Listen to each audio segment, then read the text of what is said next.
Hey there YouTube, Wrestling Optimus here, back with another action figure review. It's Wednesday, and you know what that means. Time for AEW Dynamite on TNT. We're building up to Beach Break next week, and Revolution on March 7th, but all that's been overshadowed by the news that NBC Universal just purchased the rights to the WWE Network for $1 billion. Beginning in mid-March, their entire catalog of content will be available exclusively on the Peacock streaming service for half the current price of the network. This news is so big, I was invited to join a special podcast over on Social Suplex to discuss it with Brandon Thurston of WrestleNomics. Check out the link in the description below to hear that amazing discussion, and special thanks to my friend Danny for putting it all together. But enough about money. If you're new here, make sure to like the video and subscribe to the channel for more pro wrestling and action figure content.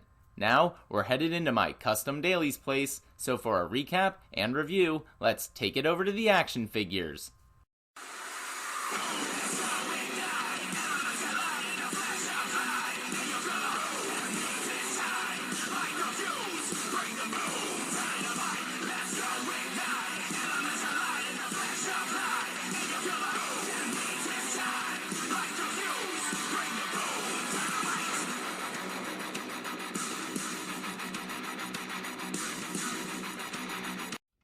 Dynamite opens with a feud that goes all the way back to the Casino Battle Royale, where Eddie Kingston wasn't properly eliminated, leading to Lance Archer's tainted victory.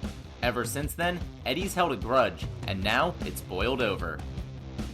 Lance comes out of the babyface tunnel with Jake the Snake, and a slightly different version of his music. He sends Jake to the back so he can do this on his own. Eddie jumps Archer before the bell, but the big man is unfazed. Kingston resorts to underhanded tactics like kidney punches and biting, but Archer's power is too much. After brawling around the outside, Archer takes control, however, he keeps refusing to make the pin, seemingly savoring the destruction and trying to prolong Eddie's pain. Suddenly, the Butcher and the Blade drag out a beaten down Jake Roberts, which distracts Archer and the ref. Meanwhile, the Bunny sneaks out of the audience and hands some kind of brass knuckles to Kingston. He gives Archer a spinning backhand, and even though referee Bryce Remsburg is suspicious, he counts the 1-2-3. Afterwards, Butcher and Blade do their tag team finisher on Archer to add insult to injury. This was a fantastic way to open the show, a hard-hitting match between bitter rivals, and the ending continues their feud without things getting repetitive or stale, because now it's about getting revenge for Jake, not just the finish to a battle royale. Jon Moxley is backstage sounding like Charlie from It's Always Sunny in Philadelphia. He's skeptical about how Kenny, the Young Bucks, and the Good Brothers will get along given all the egos and championships involved. Then he goes on to brilliantly deconstruct all of AEW's interwoven stories and characters. Pac and Death Triangle don't like the Bucks or the Good Brothers, but they also don't like Moxley because they used to run with Eddie Kingston. However, now that they've broken away from Eddie, all of a sudden they're teaming with Mox at Beach Break. He ends by saying he's a simple man who's always up for some gang warfare. This should be fun. Darby Allin and Sting are in an abandoned warehouse. At first, Sting says he's offended by Team Taz's accusations, but Darby admits to being a hoodlum because he's not afraid to play dirty. He claims that Sting is one too, then smashes a window with his skateboard. Sting confirms he's also a hoodlum before smashing a few more windows with his baseball bat. I'm not really sure what this was, but I can't wait to see this street fight at Revolution. Chris Jericho and MJF come out with the Inner Circle to take on the Varsity Blondes, but first, MJF cuts a promo on Griff Garrison, calling back to their match last year, claiming to still be undefeated, and saying that Griff should just quit before they waste everyone's time. Instead, Garrison decks him in the face. A now embarrassed MJF tries to use a chair, but he's stopped by the rest of Inner Circle. It's an okay match that mostly serves to put over Griff Garrison. Despite eventually losing, he looks like an absolute star here. Last week, Chris Jericho botched his famous lion salt, and let's just say the internet noticed. So this week, after hitting the Judas effect, Jericho nails a picture-perfect lion salt to pick up the win and give a big FU to all the haters. Afterwards, despite continued arguing between MJF and Sammy, the Inner Circle comes together long enough to join their middle fingers in a sign of unity. Pac is in his creepy quarantine room fuming about how Kenny Omega thinks he owns the wrestling business. He's also pissed at Don Callis and the Good Brothers for attacking Penta from behind like a bunch of dirty mongrels. So at Beach Break, there's going to be consequences, courtesy of himself and Rey Fenix. After Jade Cargill hit Cody Rhodes on Dynamite last week, Shaq apparently called him out earlier in the day, so Tony Schiavone has the American Nightmare's response. He'd love for him and Brandy to take on Shaq and Jade at Revolution, but they're having a baby, so that can't happen. In times like this, he defers to his coach. Arn says becoming a dad should be at the forefront of Cody's brain. After all, even his daddy put family before work. But Cody also has a bit of a cushion between the pay-per-view and the birth of his kid. This could be a once-in-a-lifetime match. As for Jade, out comes Red Velvet. She cuts a promo saying she's tired of being attacked and watching Brandy get disrespected. Cody might not lay a hand on Jade, but she will. Okay, everyone was good on the mic here, but nobody asked for Cody vs. Shaq. Kip Sabian and Penelope Ford hype up their wedding at Beach Break, while Miro smiles like an idiot in the background and says he's bringing Charles the Butler. I'm actually really excited for this. Next, Hangman Adam Page takes on the Hollywood hunk Ryan Nemeth, real-life brother of Dolph Ziggler, hence the action figure. Nemeth gets in a few shots, but otherwise it's all Adam Page. He wins with the buckshot lariat. For some reason, about midway through, Matt Hardy comes to ringside and cheers on Hangman. So afterwards, Tony Schiavone interviews them both. Matt just wants to say he supports Page because he's been watching the last few months and noticed how lost and conflicted he seems. Hardy competed with Hangman, Kenny, and the Bucks in the Stadium Stampede, so he knows how close they all are. Those other guys betrayed Page, and he didn't deserve that. Then there's the Dark Order awkwardly asking him to join all the time. That's why Matt is offering up his locker room, no strings attached, so Page doesn't have to get ready in the hallway anymore. With that, he leaves. I'm wearing my Jurassic Express shirt in support of Jungle Boy as he takes on Dax Harwood of FTR. Interestingly, his tag team partner Cash Wheeler and their manager Tully Blanchard will be handcuffed to Luchasaurus during the match so they can't interfere. The dinosaur forces them to have a seat at ringside. More than once during the match, the crowd sings Jungle Boy's new theme song, Tarzan Boy by Baltimora. I can't wait to hear a stadium full of people doing that. Luchasaurus turns out to be quite effective in his role, preventing Cash and Tully from interfering at multiple points. In a really great TV match, Jungle Boy works over Dax the Axe's arm and eventually picks up the win with his new submission hold, the Snare Trap, a modified STF. But of course, there had to be some reason for the handcuff stipulation. After the match, Tully pulls out some white powder and throws it in Luchasaurus' eyes. Cash sends him headfirst into the ring post and starts beating up Jungle Boy. Tully even jumps off the second rope to assist with a pile driver on the dinosaur. Then, they handcuff him to the ropes and cut off the horns of his mask.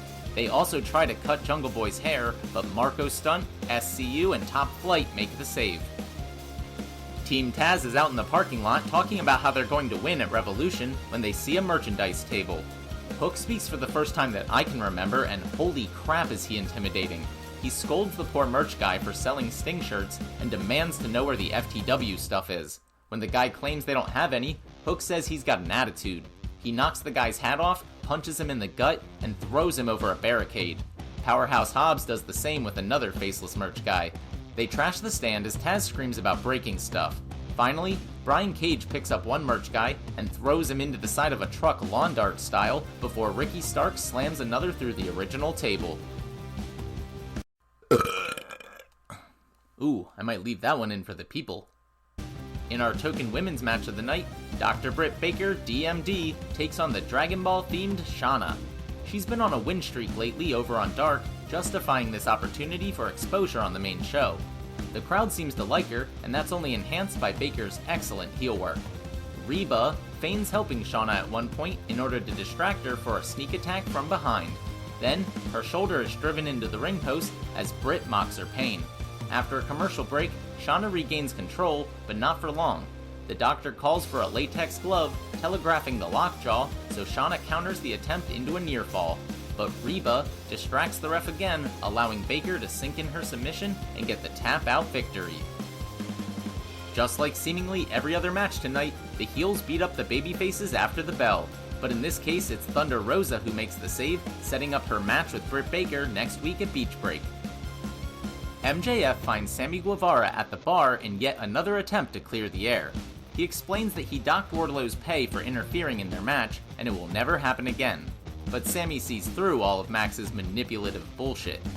Interestingly, MJF asks if Sammy wants to play it like this. I wonder what that means. A tag team battle royale is announced for next week to determine the number one contenders for the tag team titles at Revolution. According to the graphic, this will include Top Flight, Private Party, Jurassic Express, FTR, The Acclaimed, and all three teams from the Inner Circle, but only Evil Uno and Stu Grayson of the Dark Order. A women's eliminator tournament is also announced, which will apparently have US and Japanese brackets. The first match will be NWA World Women's Champion Serena Deeb versus the returning Riho. Dasha interviews the Young Bucks and the Good Brothers before they team up for the first time in 5 years. Gallows pulls out an updated version of an old favorite and says once they're done here, they're gonna beat up Jon Moxley. The Bucks just want to make sure that creepy Uncle Don isn't going to get involved. Just then, Kenny Omega walks in and tells the Young Bucks they all need to talk later. Before he can say any more though, Callis barges in with exaggerated bandages on his face. It almost breaks down until the Bucks' music starts and they hesitantly go to the ring. Sure enough, your main event is an 8-man match between the combination AEW and Impact Tag Team Champions and Evil Uno, Stu Grayson, Alex Reynolds, and John Silver of the Dark Order. This match is a mile a minute from the very start. The vertically challenged John Silver tags in and calls out Big Doc Gallows, who makes fun of Silver's height, so he gets punched in the face. The Young Bucks are the first to show off, ending with a Too Sweet moment in the middle of the ring. Make no mistake though, everyone gets their stuff in. Stu Grayson enters the match with an incredible springboard crossbody. He runs wild until John Silver tags in and goes on a run of his own, unleashing a flurry of strikes on Nick Jackson. Silver and Reynolds hit a double-team move on Matt Jackson that transitions into the fatality by Uno and Grayson, but Carl Anderson manages to break it up. After a dive, Nick Jackson, along with Gallows and Anderson, grab Grayson, Reynolds, and Silver respectively and powerbomb all three men onto the ring apron. That leaves Grayson alone in the ring for a quadruple super kick. Evil Uno breaks up the pin, but catches a magic killer for his troubles. Eventually, the Young Bucks deliver a Meltzer driver for the win and embrace their former Bullet Club brothers with another Too Sweet. In a promo, Matt Jackson brings up next week's Tag Team Battle Royale. He says not only are the Bucks in it as well, if they win, they'll get to handpick their opponents for Revolution. With a wink towards the Good Brothers, he says they could pick anybody. Suddenly, Rey Fenix comes flying out of the tunnel and double dropkicks the Bucks. Gallows and Anderson beat him down and set up for the Magic Killer, but Fenix breaks free just as Jon Moxley appears. Together, they take out the Good Brothers just as Kenny Omega runs down with one of his expensive new boots. Mox sees it coming though, and hits him with a paradigm shift to stand tall as we go off the air. I could sit here and drone on and on about how great AEW is and how every episode of Dynamite is awesome because it's true. But honestly, my biggest takeaway tonight was how well AEW promotes their events. This was effectively the go-home show for Beach Break, a themed special, but really just another episode of Dynamite on free TV. Yet it left me just as hyped for that, if not more so, than any given WWE go-home show has for an actual pay-per-view. All night long, the wrestlers and commentary worked in perfect harmony to drive home the idea that this was just an entertaining taste of what's to come next week. So you'll have to tune in to see what happens. But overall for this show, once again, the wrestling was great, characters developed, storylines progressed, and the whole 2 hours just flew by. Now if only they could secure a streaming deal like WWE. Alright, that'll do it for AEW Dynamite on TNT. Thanks so much for watching. Let me know what you thought in the comments down below. I'm going to try and post my Royal Rumble predictions either tomorrow or Saturday, complete with the unveiling of this year's brand new championship belts for my Predictions League, so check back then.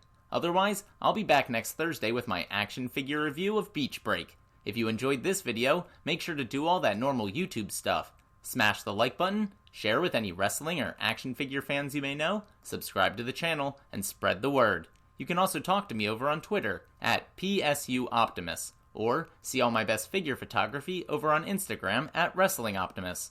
If you haven't seen last week's Dynamite review, you can check that out right here. But until next time, I've been Wrestling Optimus, and I'll catch you later.